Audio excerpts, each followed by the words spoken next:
अस्सलाम वालेकुम everyone, welcome back to my channel. Previous video में हमने लंग्स का टॉपिक कवर किया था, तो आज की वीडियो में हम तमाम एयर पैसेज वेज को देखेंगे वन बाय वन। तो हम स्टार्ट करेंगे ट्रैकिया से।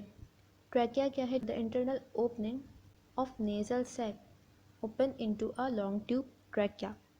जो इंटरनल ओपनिंग है नेजल कैविटी की, वो ओपन होगी किस में? ट्रैकिया में। फॉर एग्जाम्पल ये क्या है? नोज़। एक्सटर्नल ओपनिंग से एयर हमारी नोज़ में आई, फिर कहाँ जाएगी वो? नेज़ल कैविटी में, और फिर ट्रैकिया में। यहाँ पे हमारा नेक रीजन है, तो ये कहाँ जाएगी एयर? ट्रैकिया में।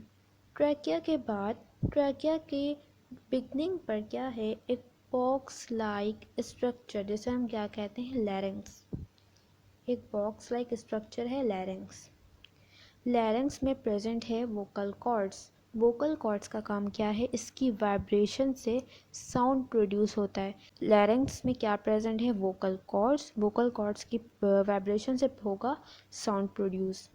इसके बाद जो ओपनिंग है लैरिंग्स की, वो क्या कहलाती है? ग्लॉटिस। यहाँ से एंटर होगी ना एयर, तो उसकी जो ओपनिंग है वो क्या है? ग्लॉटिस। इसके अलावा ग्लॉटिस के साथ ही एक लिड लाइक कवर है, एक फ्लैप लाइक स्ट्रक्चर है, जिसे क्या कहेंगे? एपिग्लॉटिस। ये क्या है? एक लिड लाइक पोर्शन। इस तरह से ये क्या हो सकता है? बंद हो सकता है और ये ओपन हो सकता है इस तरह। ये क्या है? एपिग्लॉटिस। अच्छा, अब एपिग्लॉटिस का फंक्शन क्या है कि हमारी नेज़ल कैविटी है ऊपर, उसके नीचे है ओरल कैविटी, हमारा माउथ रीजन। उसमें क्या होता है? जब हम एयर एंटर होगी हमारे नेज़ल कैविटी से, और जो फूड मटेरियल है वो एंटर होगा माउथ में, ओरल कैविटी में। अब यहाँ से फूड मटेरियल एंटर हो रहा है, यहाँ से एयर। यहाँ से नेज़ल कैविटी है, ये क्या है? यहाँ पे ओरल कैविटी। इसके बाद नेज़ल कैविटी और ओरल कैविटी दोनों एक सिंगल चैम्बर लाइक स्ट्रक्चर में ओपन होते हैं, जिसे हम क्या कहते हैं? फेरेंक्स। यहाँ पर फेरेंक्स की बात नहीं बताई हुई है, तो ये कॉमन चैम्बर है किसके बिटवीन? एयर और फूड मटेरियल। एयर ने भी यहाँ से पास होना है और फूड ने भी यहाँ से पास होना है। इसके बाद फिर दो सेपरेट पार्ट्स हैं। एयर के लिए क्या है? ये ट्रैकिया वाला पोर्शन, और फूड मटेरियल के लिए क्या है? ट्रैकिया के साथ ही प्रेजेंट है एसोफेगस। हमने पढ़ा था डाइजेस्टिव सिस्टम में कि जो फूड मटेरियल है वो कहाँ जाता है? एसोफेगस में, फिर वो तमाम जीआईटी के पोर्शंस में जाएगा। तो ये इस तरह से इसकी अरेंजमेंट है, सारी चीज़ें इस तरह से पास होंगी। अब क्या होता है? ड्यूरिंग स्वेलोइंग फूड मटेरियल जब ओरल कैविटी से पास हो रहा है फेरेंक्स में, तो उसके पास दो रास्ते हैं। वो हमारे ट्रैकिया में भी जा सकता है और एसोफेगस में भी जा सकता है। लेकिन फूड मटेरियल एसोफेगस में जाता है, तो ऐसा क्यों होता है? क्योंकि जो ये एपिग्लॉटिस है, ग्लॉटिस जो ओपनिंग है उसके ऊपर जो लिड लाइक कवर है, क्या है वो? एपिग्लॉटिस। तो एपिग्लॉटिस क्या करता है? इसको बंद कर देता है ग्लॉटिस को, जिसकी वजह से जो रेस्पिरेटरी सिस्टम का पूरा पाथ है वो बंद हो जाता है। तो फूड मटेरियल के पास सिर्फ एक ही रास्ता होता है, एसोफेगस वाला, तो वो वहाँ जाता है। अगर ऐसा ना हो, एपिग्लॉटिस ने कवर नहीं किया और फूड हमारे रेस्पिरेटरी सिस्टम में एंटर हो गया, तो क्या हो सकता है? ब्लॉकेज हो सकती है रेस्पिरेटरी सिस्टम की, रेस्पिरेशन जो है वो रुक सकती है और डेथ भी हो सकती है इसकी वजह से। तो ये फंक्शन था एपिग्लॉटिस का, ग्लॉटिस का। इसको हम डायग्राम से फर्दर देखेंगे। लैरिंग्स वगैरह का फंक्शन क्या है? लैरिंग्स में वोकल कॉर्ड्स हैं और साउंड प्रोडक्शन में उसका रोल है। और एपिग्लॉटिस क्या करता है? प्रिवेंट करता है फूड मटेरियल को एंटर होने से हमारे रेस्पिरेटरी सिस्टम में। इसके अलावा क्या है? ट्रैकिया है सी शेप कार्टिलेजिनस रिंग। ट्रैकिया के पास क्या है? सी शेप की कार्टिलेजिनस रिंग। ये क्या करती है? इसको प्रिवेंट करती है कोलैप्सिंग से। इसको समझते हैं। एक तो रिंग है ये तो कंप्लीट रिंग है ना, लेकिन नहीं, ट्रैकिया के पास क्या है? सी शेप की रिंग है, कंप्लीट रिंग नहीं है, सी शेप की रिंग है। क्यों? क्योंकि ट्रैकिया में क्या होता है? कुछ मस्कुलर स्ट्रक्चर भी है और कुछ कनेक्टिव टिश्यूज़ हैं, तो इसका जो स्ट्रक्चर है ना वो सॉफ्ट सा है। तो क्या हो सकता है? एक्सपायर जब हम करें तो ट्रैकिया कोलैप्स कर सकता है, स्टिक हो सकता है, और रेस्पिरेशन रुक सकती है, डेथ भी हो सकती है।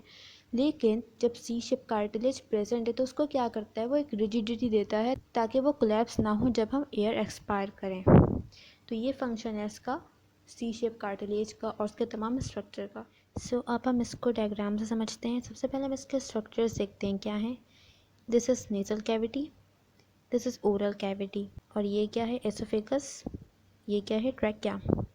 इसमें ये क्या है? एपिग्लॉटिस। और ये क्या है जो इसकी ओपनिंग है? ग्लॉटिस। तो ये हमने इसके स्ट्रक्चर समझ लिए। अब एयर एंटर हो रही है हमारे इन्वायरमेंट से, कहाँ? एक्सटर्नल नोस्ट्रल से हमारी नेज़ल कैविटी में। फिर ये यहाँ से मूव करेगी कहाँ से? इंटरनल जो इसकी ओपनिंग है वहाँ से ये जाएगी टुवर्ड्स दी ट्रैकिया। और फिर यहाँ से हमारे तमाम रेस्पिरेटरी जो ट्रैक्स हैं वहाँ तक जाएगी, एल्वुलाई तक जाएगी। और जो फूड मटेरियल है उसने हमारे माउथ से एंटर होना है, कहाँ जाना है? एसोफेगस में। तो ये एक कॉमन जो पैसेज वे है between air and food material. यहाँ से एयर ने भी पास होना है और फूड मटेरियल ने भी। तो अब क्या होगा? जब ये फूड मटेरियल यहाँ से एंटर होगा और यहाँ पे आएगा तो उसने एसोफेगस में जाना है, तो ये जो एपिग्लॉटिस है ये इस तरह से बंद हो जाएगा और जो ग्लॉटिस ओपनिंग है इसको बंद कर देगा, जिसकी वजह से ये वाला पाथवे तो कम्प्लीटली स्टॉप हो जाएगा। मतलब कम्प्लीटली यहाँ से कोई चीज़ पास नहीं हो सकेगी, बंद हो जाएगा ये पाथवे। तो एक ही पाथवे यहाँ पे ओपन होगा जो एसोफेगस वाला है, और यहाँ से हमारा फूड मटेरियल पास हो जाएगा। और जब हमारी रेस्पिरेटरी सिस्टम जो हमारी रेस्पिरेशन कंटिन्यू होगी तो क्या होगा? नॉर्मली एयर यहाँ से एंटर होगी और ये ग्लॉटिस ओपन होगा, और ये हमारी एयर नॉर्मली जो गैसेस एक्सचेंज का प्रोसेस है वो कंटिन्यूसली हो रहा होगा। इसी वजह से ड्यूरिंग स्वेलोइंग जो हमारी रेस्पिरेशन है वो कुछ सेकंड्स के लिए स्टॉप होती है, अगर आपने गौर किया हो तो। इसी वजह से, क्योंकि जो एपिग्लॉटिस है उसने क्या किया होता है? हमारे ग्लॉटिस को जो है उसने बंद कर दिया होता है, और जो हमारा रेस्पिरेटरी सिस्टम है वो कम्प्लीटली बंद हो जाता है। तो इसकी वजह से रेस्पिरेशन स्टॉप होती है कुछ देर के लिए ड्यूरिंग स्वेलिंग प्रोसेस। सो ये डायग्राम है ट्रैकिया की। यहाँ पे हम देखेंगे सी शेप कार्टिलेज। सी शेप कार्टिलेज की रिंग है, कंप्लीट रिंग नहीं है, ये देखो सी शेप है। और जैसे कि बताया कि यहाँ पे क्या है? मसल्स भी प्रेजेंट है। तो ट्रैकिया का जो स्ट्रक्चर है सॉफ्ट स्ट्रक्चर है, जिसको रिजिडिटी प्रोवाइड करने के लिए, इसको प्रिवेंट करने के लिए फ्रॉम कोलैप्सिंग क्या प्रेजेंट है? सी शेप कार्टिलेजिनस रिंग्स। इसके अलावा ये है ट्रैकिया, इसके पीछे क्या प्रेजेंट होता है? एसोफेगस। तो इसमें मेजर जो दिखाना था वो यही था कि सी शेप कार्टिलेज किस तरह से प्रेजेंट है। Now bronchi. Trachea in the centre of the thorax bifurcate into two smaller ducts और ब्रोंकाई। बाइफरकेट का मतलब होता है दो पार्ट्स में डिवाइड होना। फॉर एग्जाम्पल ये क्या है? ट्रैकिया।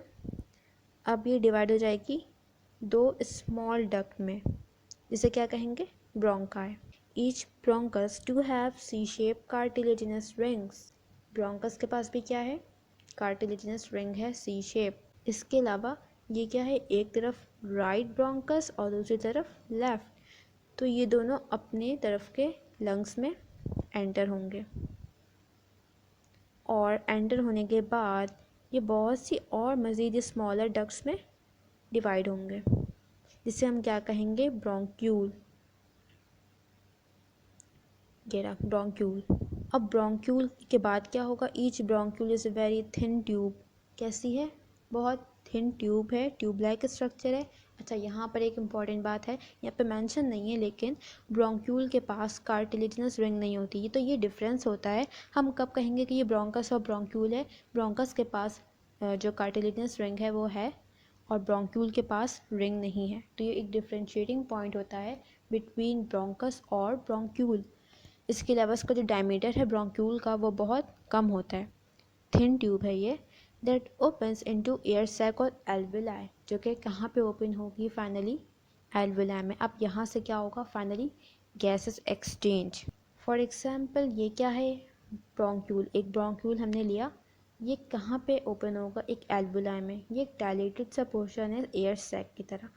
अब यहाँ पे एयर आएगी और फाइनली यहाँ से ब्लड कैपिलरीज जाएंगी, तो ये एयर डिफ्यूज़ होकर हमारे ब्लड में एंटर हो जाएगी, और फिर यहाँ से तमाम हमारे बॉडी के सेल्स तक पहुँचेगी। तो ये तमाम यहाँ तक की सारी बातें क्या आती हैं? हमारे जो रेस्पिरेटरी सिस्टम है वो हमारे किन चीज़ों से मिलकर बना है, किन पार्ट्स पर कंसिस्ट है, उनकी थोड़ी सी डिटेल थी ये। उनके तमाम पार्ट्स थे, लंग्स था, एयर पैसेज वेज थे। तो हमने यहाँ तक उन तमाम चीज़ों को कवर किया। अब नेक्स्ट हम क्या देखेंगे? Process of breathing. कि जो ब्रीथिंग का प्रोसेस है वो कैसे होता है, तो ये हमने देखना है नेक्स्ट वीडियो में।